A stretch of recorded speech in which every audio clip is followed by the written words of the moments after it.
Bills Mafia. We know there's only one topic every day, all Bills all the time. And now Matt Bovee and Sal Capaccio are going really deep, talking Bills all year long, because it's always game day in Buffalo.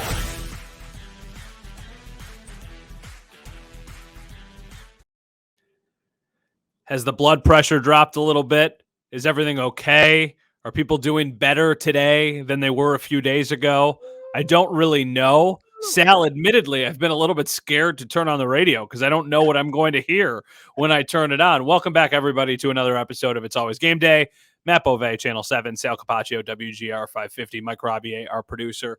So, Sal, the talk this week has been about what's wrong with the Bills and how do they fix it, which is normal to happen at some point during the season. What's not normal for this team is that we've kind of had the same conversation and the same big questions for a month now, and that's the concerning part. For sure. And I think now, more than ever before, we've heard so much anger and frustration towards the organization and the coaches. And I think, Matt, it's not in a vacuum. What I think is happening here, and I made this comment back in, I want to take you back to the offseason, okay? The Bills announced that Leslie Frazier was leaving, stepping away. And then not long after, it was announced that H. was taking over. But really, this happened when Eric Washington was announced as the new assistant head coach. And it was just a innocuous kind of like news, like it's big news, but hey, Eric Washington. And all of a sudden, I started reading like these replies and people were just like mad at Sean McDermott. And it really dawned on me at that moment. It probably was happening before that, but it dawned on me at that moment that fans are just mad at McDermott. They're just mad at him. And anything that happens, they're going to be mad at him. They're going to yell about him. And anything that's happened since then, all of this stuff has just been building towards even more of a crescendo. Mm-hmm. And all the stuff we've talked about this week, all the different, every time he steps in front of a microphone, he can do no right. I will tell you that for any fan. I don't. Are there reasons to criticize Sean McDermott, the coaching staff? Yes, absolutely. I also think it's gone way overboard where it's just now getting to the point where no matter what happens, it's people they have the pitchforks out. They're ready to go. They don't want to hear anything that goes contrary to that if you're not going to say how bad it is and how much changes should be made. I saw a couple people this week bring back up 13 seconds, which I know is something we've talked about a lot. And the general theme was, I will never forgive Sean McDermott for 13 seconds. And I think people are saying that now because they feel like maybe the window has closed and it feels like the Bills missed their chance to go win a Super Bowl. And I don't think the window has closed yet. I don't think the window's closed, even if they have a bad year this year and they end up missing the playoffs. I think as long as you have Josh Allen in his kind of prime years, you always will have a chance. That being said, it has been kind of really a bumpy ride this season, and it shouldn't have been. It shouldn't have been as complicated as it is, and somebody's going to take the blame, and you know how it is. That's going to usually be Sean McDermott or it's going to be Ken Dorsey. Nobody's really going to put the blame on Josh Allen. Some people will. Some people will say, hey, like he needs to be better. Maybe this team does not have 4 losses if he plays better in a couple of the games. That's probably true. But, Josh is the guy this city has been waiting a long time for. So I think he's kind of the most protected from the criticism when all of this stuff kind of happens. The thing that I thought about a lot the last few days. Let me stop you right there and let me say something because you're 100% right. But because what happens is if you have people who do point out, Josh did this wrong, Josh did that wrong, look at the guys he's missed. There's some people who say, okay, well, I'll put it on Josh. But a lot of people are going to say, well, that's on coaching. Yeah. Okay. Yeah. Josh did this wrong. I'm blaming the coach for that. Right. I mean, that's what's happening. Yeah, but did you see there was a couple videos circulating on social media this week that I think got a lot of play, and it was just like highlights of the Bills offense for the last couple of years. And I'm sure you watched that video. And the thing that stands out to me is I do not want to say like, okay, everybody wash their hands. Josh Allen is not to blame at all. But it is incredible watching that video and watching other teams around the league of how coaches scheme guys open And it feels like that just does not happen enough for the Bills. And I know there are plays when he misses the guy that he is supposed to check down to, or he misses an open read because he never looks to his third progression or his fourth progression or whatever it is. But it doesn't feel like there's any of that low-hanging fruit for him to just grab. It feels like he has to make the play, and that's a lot to put on somebody. I even think back to the Super Bowl and some of the touchdowns that the Chiefs got in that game. I hate to say this, like, because I know it's not true, but one of us could have made some of those like wide open guys in the flat to Kadarius Toney and to Travis Kelce, and you're like, how do those guys get so freaking open against a great defense? And it felt like Brian Daboll always had a way of getting guys occasionally open. Sometimes you need your quarterback to go make those ridiculous, crazy throws. And he does a lot, but he has not been perfect this year. And I feel like that has kind of made the problems that much greater. And I think coaching has a big reason to do with that. Yeah, I think he has to do a better job of that. I also wonder if he has the horses to do it. I think that's part of it too. You can draw up all these schemes, Matt, to say, get Gabe Davis open, get Khalil Shakir, Dalton Kincaid open. You can do all that. Choose your guy. It doesn't matter. The guy still has to get open. You can't just say, yeah, just go do this because it'll be there no matter what. The other team gets paid. They know they're going to be playing their defense. Let's take Gabe Davis, I think, is a great example for this. Yeah. Like, are you confident enough to say he's going to get open when it's schemed for him to get open? He's still got to run the route and get open against the guy. Now, I think there's some valid criticisms against Gabe, and I think that he's also played better than a lot of people give him credit for. But just because you have a play on paper that says you should get open doesn't mean he's going to get open. So then it falls on who is that. Where I do think it's correct about Dorsey is, if you go back and watch those highlights from, and this may be the same video you're talking about, I'm not sure. There were highlights of it's basically the Bills under Daboll, right? Like a lot of like some of these plays they made when Brian Daboll was coordinator. And people talk about creativity. I don't know if I want to use that word as much as I just want to use like the phrase matchup specific. It seems like to me what's happening with this offense is the Bills have this offense. They that's what they believe in, it's what they trust in, and they kind of go out and run it. Whereas in years past, when they had Brian Daboll, it's like, yeah, we do that, but guess what? This team this week, we got to do these things differently and X, Y, and Z differently. And I don't know if that's happening as much as it should be. Yeah, the people who I follow who are really smart and who I listen to who are really smart, one of those guys that comes to mind is Dan Orlovsky. And he always says there's a difference between calling plays and like scheming things up. Correct. Basically. And like you can call a play, but you also have to have the feel for a game of when you should be doing certain things and when you should be getting away from certain things, because anybody can look at a play sheet and say, okay, we like this one. We like this one. We're going to do this one. We're going to do this one. And it feels like at times, maybe that's what the Bills are doing. It feels like they have a predetermined plan of what they're going to try and do when a drive happens. And then they just stick to that. And that answers the question. If this is what's happening, that answers the question of why didn't you go up tempo sooner? Or why did you do this? Or why did you run it here? Because it's like, okay, we went into this thing and we had these plays predetermined. All right, I like your point about not having the horses.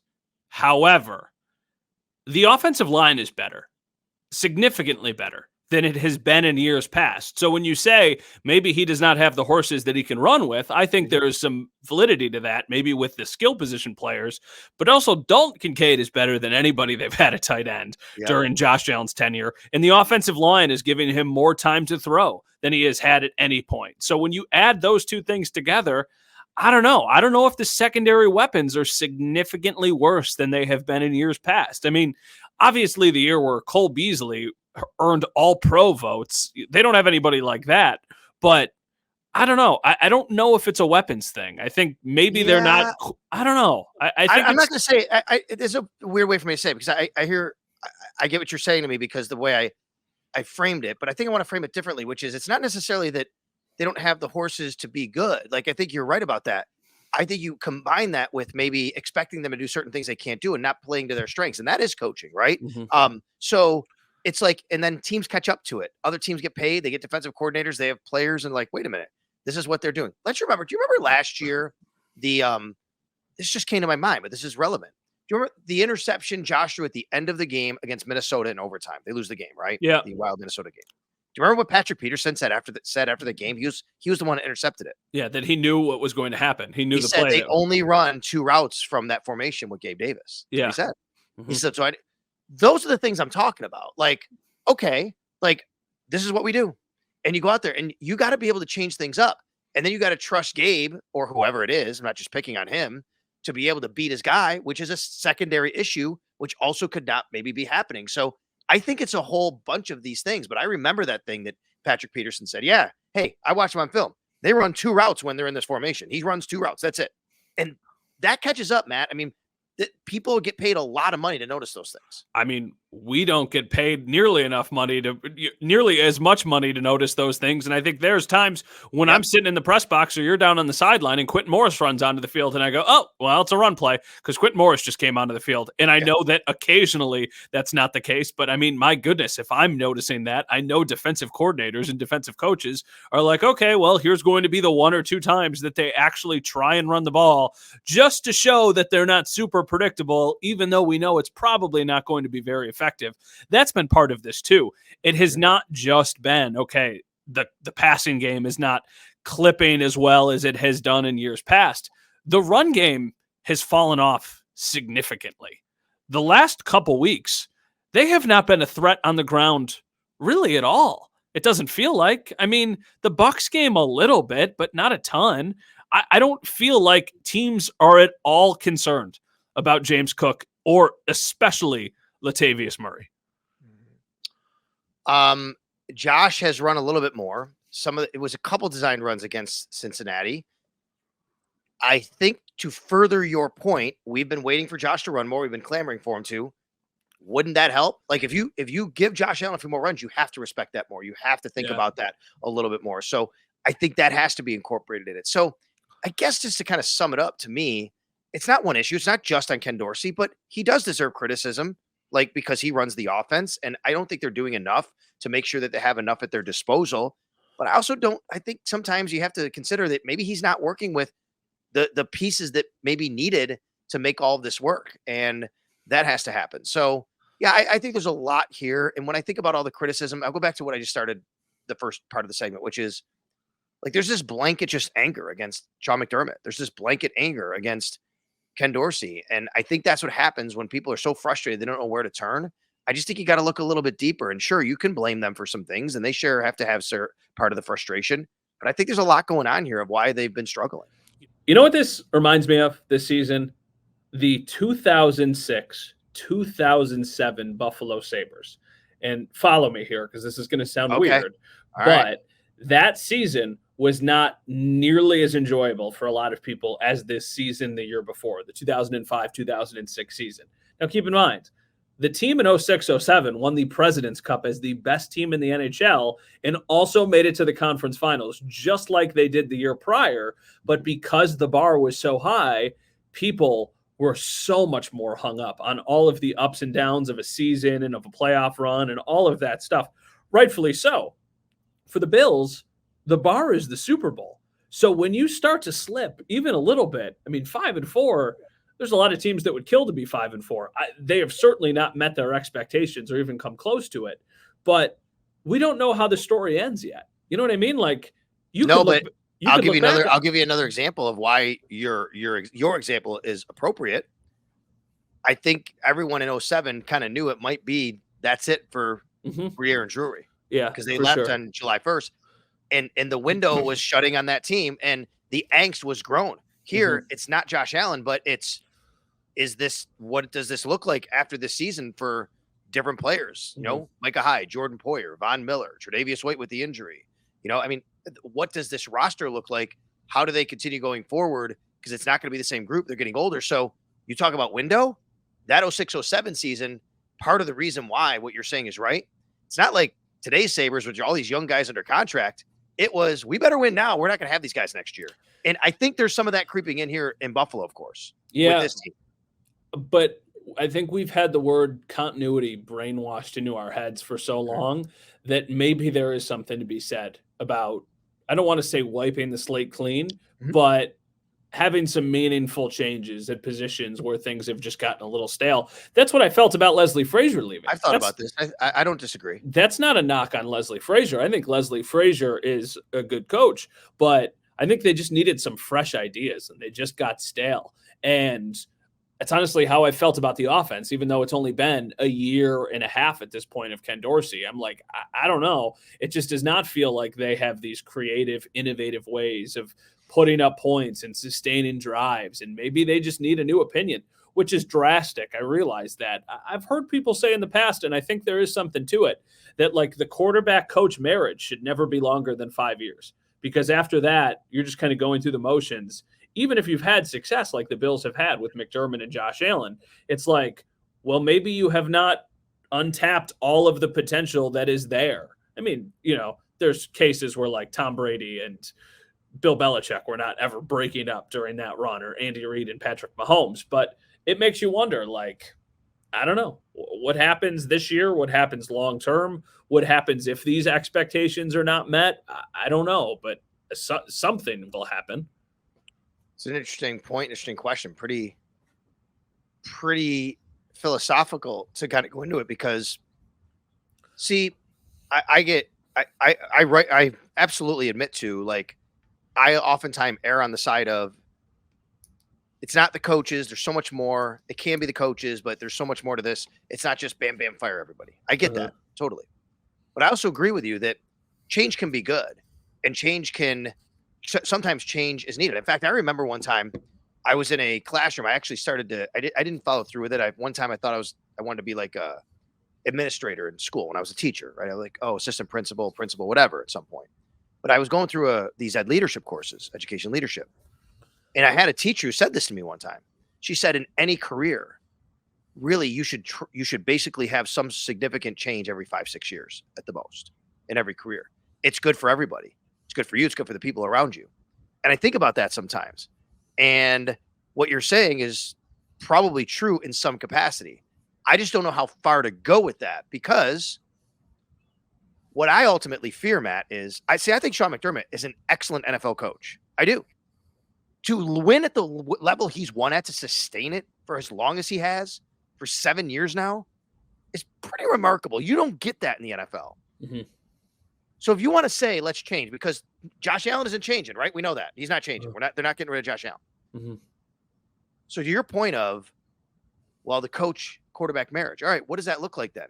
So if you change out the coach, talking head coach here, who's the head coach of this team? And I get really afraid of like that part of it, because they've had so much success. I don't want to go back to what it was for 17 years, Matt. Yeah, but what if that success is capped? And I don't know. I don't know. That's what you have to decide. I guess it can be. I'm not dismissing the notion it can't be.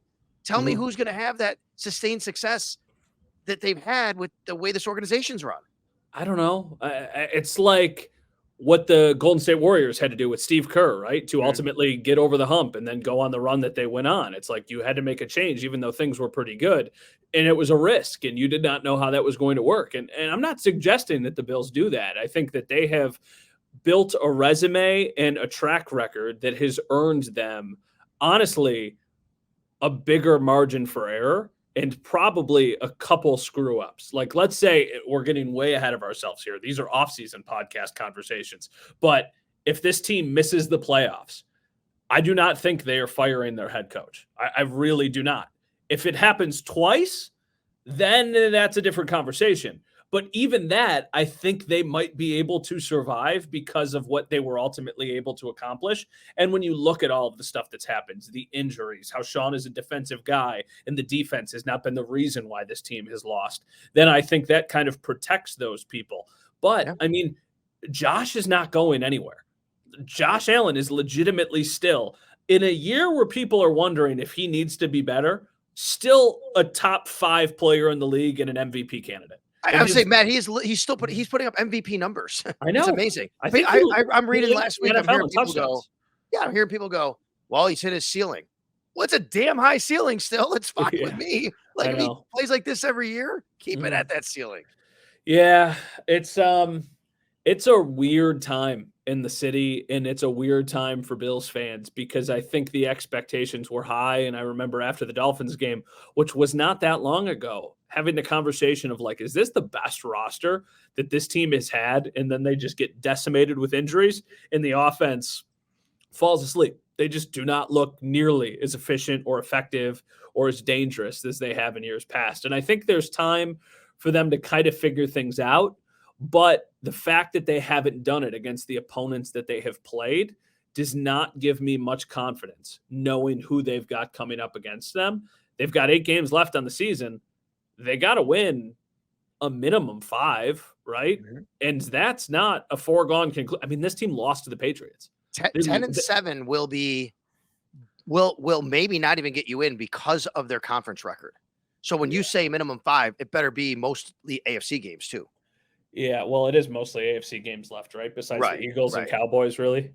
Yeah, that's true. But I'm saying, like, if you don't get to 11, if you're going to go with 10, the ones you drop better not be AFC games. Yeah, you're right. And that's the thing. There is no margin for error. I believe I was looking at the percentages for the playoffs and everything right now. And right now it's about a 50-50 chance for the Bills. Yeah. And if they win against the Broncos, that jumps to 60. If they lose, you know what that goes down to? 35? 29. Yeah. So to say this is a must-win game is not hyperbole. It's not an overreaction. They have to win this game against the Broncos, and then they have to win against the Jets.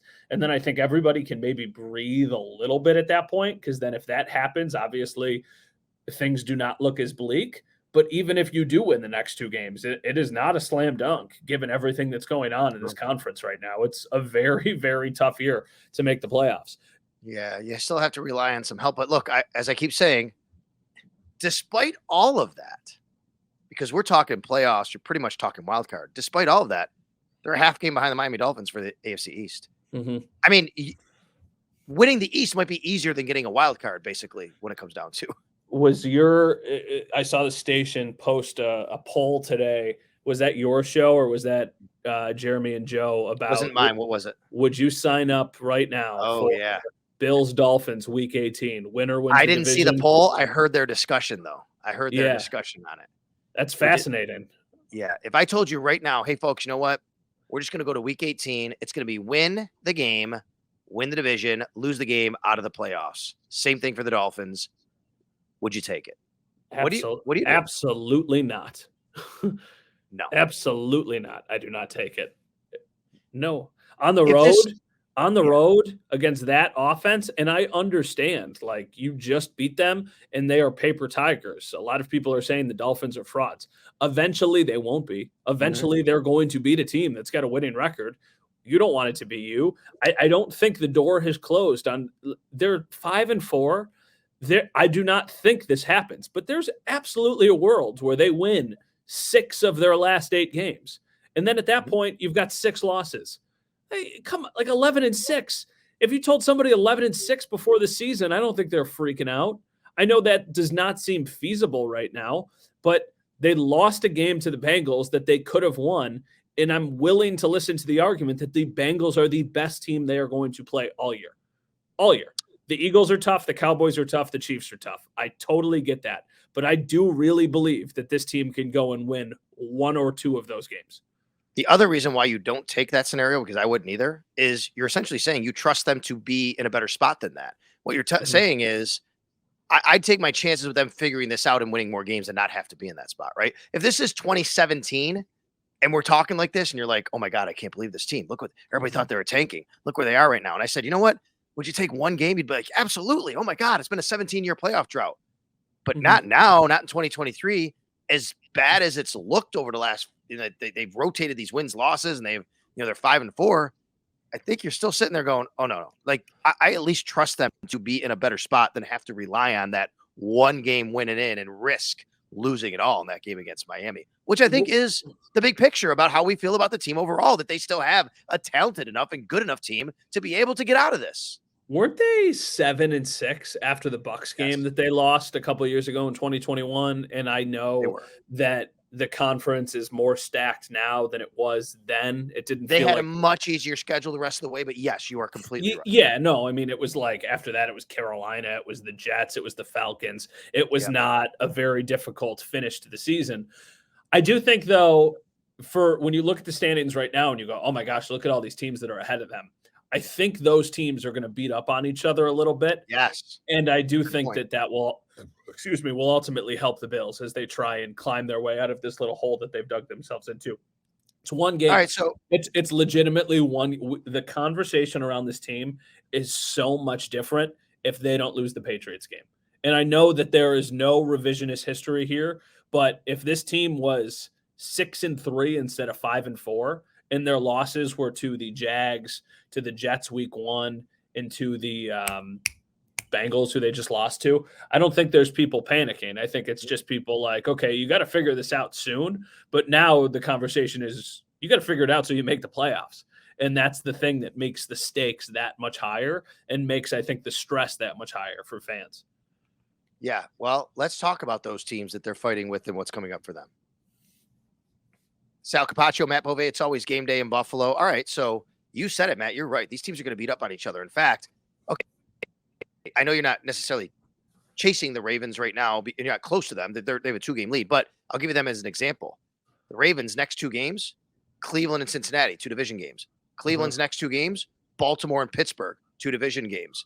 Cincinnati's next 2 games, well, Houston, and then Baltimore and Pittsburgh after that. And then Pittsburgh's next 2 games, next 3, Green Bay, then Cleveland and Cincinnati. Here's the point I'm making. Over the next 3 weeks, everybody in the North plays each other once. Everybody. They're going to beat up on each other. They're going to cannibalize each other in some way, shape, or form. In some way, you might want one team to kind of run away with it and just beat everybody else. In other ways, say, no, just keep beating each other up and just keep doing that. That's what is going to happen here. So the Bills have to take care of business because, yes, they have a Jets game coming up soon. That's a division game. Other than that, it's conference, but it's non-conference, non-division, basically going forward here for the next little while. Yeah, and then I fast forward to week 17 here because I'm looking and it's like, okay, obviously I think this is going to go down to the wire for all of these teams. In week 17, the Dolphins play the Ravens. The Bengals play the Chiefs. So, I mean, you've got some big boy matchups with some of these teams. You've got the Browns and the Jets facing each other. So, these are games where a team is going to lose, and you just are hoping that like for the Bills, obviously, if you are still in the midst of this crazy playoff race, and in week 17 you're a half game still behind the Dolphins, and the Ravens win, and you beat the Patriots, now you control your destiny, and you could go and you know what I mean. Like, although it wouldn't really matter, right? If you're a half game up or a half game down going into the last game of the season, it wouldn't matter. You just still have to win. The only thing, if you were separated by, well, you wouldn't be a half game at that point. It'd be one game, but you'd have the tiebreaker. So, it might not matter because even if they finish tied with a split, then Miami might get it because they might have a better division record. Yeah, I was going to say, for sure. But just talking about all of that, we were going to talk. I just want to kind of rewind a little bit because we didn't talk about injuries, and they have the Broncos coming up this week. We talk about that matchup. I'm a little concerned about Micah Hyde. We don't know his status yet as we record this. The Bills signed a practice squad safety. I know nothing. I'm just saying because of that move only, Matt, is why I say, look, you had the neck injury last year. You had a stinger during the game. You sign a practice squad safety. Maybe that means that, maybe they're preparing for him not to be available in some capacity. Yeah, I kind of got that same sense too, just from the moves that have been made, knowing Micah's injury history, and also just the tone that Sean McDermott talked about the injuries at the beginning of the week. He certainly did not, try and put out any fires with any of these things. He just said that all of these guys are injured. I mean, it's already a bare bones cast on defense, and now it's, okay, no Daquan Jones, no Matt Milano, no Tre'Davious White, maybe no Micah Hyde, maybe no Terrell Bernard. He's in the protocol. Maybe no, who is the other one that I'm missing? Christian Benford. And Dane Jackson got hurt too. Dane is fine, he said. He said Dane looks like he's going to be fine, but yeah.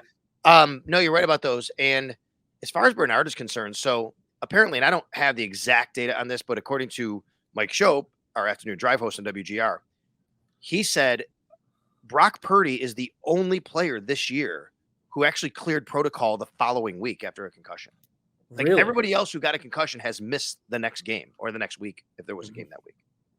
So you're probably going into this game with both backup linebackers, and you are probably going to have at least, well, maybe your starting corner not there, and then you're really leaning into Rasul Douglas and Dane Jackson. Dane Jackson had a really good game against the Bengals, but the one thing that the Broncos have offensively that I think concerns you a bit is they've got some good wide receivers.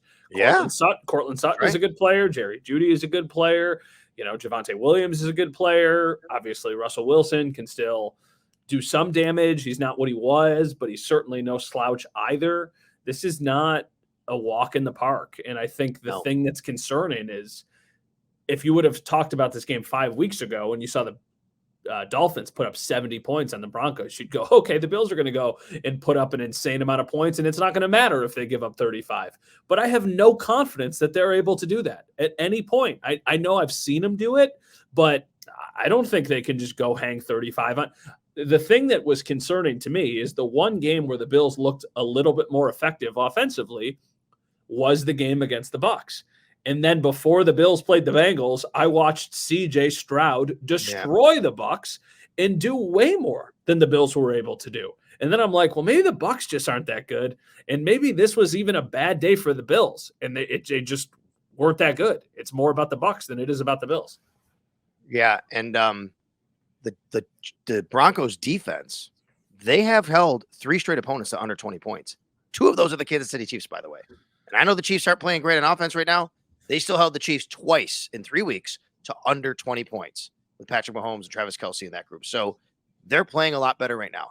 I know you can't throw away the 70-point game, but, you know, that game makes it really, really skewed as far as all of their numbers. They also, I mean, they gave up points to Washington. They gave up points, you know, to somebody else. But either way, they've played much better. And Russell Wilson is not playing poorly right now. No. Like Russell Wilson's having a nice bounce back here. And it's kind of going – I'm not saying he's an MVP candidate. He's not. He's not playing to the level even of Josh Allen, but he's playing pretty decent football, Matt. Yeah, I mean, they're also coming off of a bye week, too. That's right. And they're very healthy. Very healthy. So, I don't know. The Bills are a big favorite. The Bills are a touchdown favorite in this game. And I do not feel confident. They were 9-point favorites at New England. Yeah, that's what I mean. I don't feel confident about the one thing that you like is that it's in Buffalo, and this team is good in Buffalo. Have they lost a home game yet? No. Bills, no. The Giants, no. But you know what? What's weird is they have Jags. Lost a technical home game. The Jags, yeah. And I agree. Like I'm not going to count that, but yeah. And when they've gone on the road, they're 1-3. Yeah. The only game they've won is Washington, which is interesting and concerning to me. They've lost on the road to the New England Patriots, the Cincinnati Bengals, and the New York Jets this year. Yeah. I mean, the Bengals are a tough game, but you absolutely should have beat the Patriots, and you absolutely should have beat the Jets. And I know the Jets game was weird, and they just made way too many mistakes. But then I watched the Jets earlier this week against the Chargers, and they are just offensively inept. They're so bad. They're so bad on offense. But they're so good on defense. I know. So good on defense. I know. And that's how they beat the Bills because Josh threw them the ball 3 times, right? I mean, and you know, they were with Zach Wilson pretty much the whole game. Aaron Rodgers had that injury on the first drive. So the other part about this game is it's the third of 3 straight prime times. You guys will have it, right? Yeah. Channel 7. You guys will have it. 7. And now after that, then, you know, they do have 425 games coming up after that, but this stretch of primetime games has been something to deal with here for all of us. Yeah, no kidding. It's obviously exciting that it's on Channel 7, and that's a big day for our station, and we're excited for the pregame show and for the game itself. But after that, I am so ready for afternoon games again, 425 even. I obviously would prefer 1 o'clock, but 425, whatever. I'll take that as opposed to the super late nights and then middle of the night. And I know it's tough on fans, and I think the excitement around primetime games has worn off a little bit for a lot of people. probably also because the team isn't doing as well. I mean, if the team had 1 or 2 losses, I don't think anybody would care. But now I think it's just even more stressful waiting all day for the game. And then if they stink, not being able to go to bed and having your next day ruined. It is incredible how different the vibe is in this area after a win and after a loss. You know, I get back from Cincinnati on Monday and we've got the show and I walk into work and everybody's walking around like zombies. And then you go to the grocery store later and people are miserable, and it is incredible. It is just a game, but it means so much to so many people. And I'm looking, you know, it is, just so everybody knows, they have the primetime game this week, 8:15. Then it's 4:25, bye week, 4:25. Then it's another primetime game. That one's in LA. That's the Christmas weekend. They play that Saturday night game. So, and then you get finally a 1 o'clock in the afternoon Sunday game. But Bills and the Broncos this week, Monday Night Football. All right, what else? Anything we need to touch on here? That you got on your mind? You just want to say before we head on out of here this week? I'm having a hard time figuring out what they are, and we can sit here and we can talk about. Do you think they are too? Yeah, I do actually. Especially on offense, you think they are trying to? You think the whole what's their identity is a good question even for them right now? Yeah, I think they're having a little bit of an identity. I think they're having a little bit of an identity crisis, and I think the defense a few weeks ago would have been good enough to get them through this little stretch when the offense wasn't able to figure it out. But now I don't know if they will be able to. And then that puts even more pressure on the offense.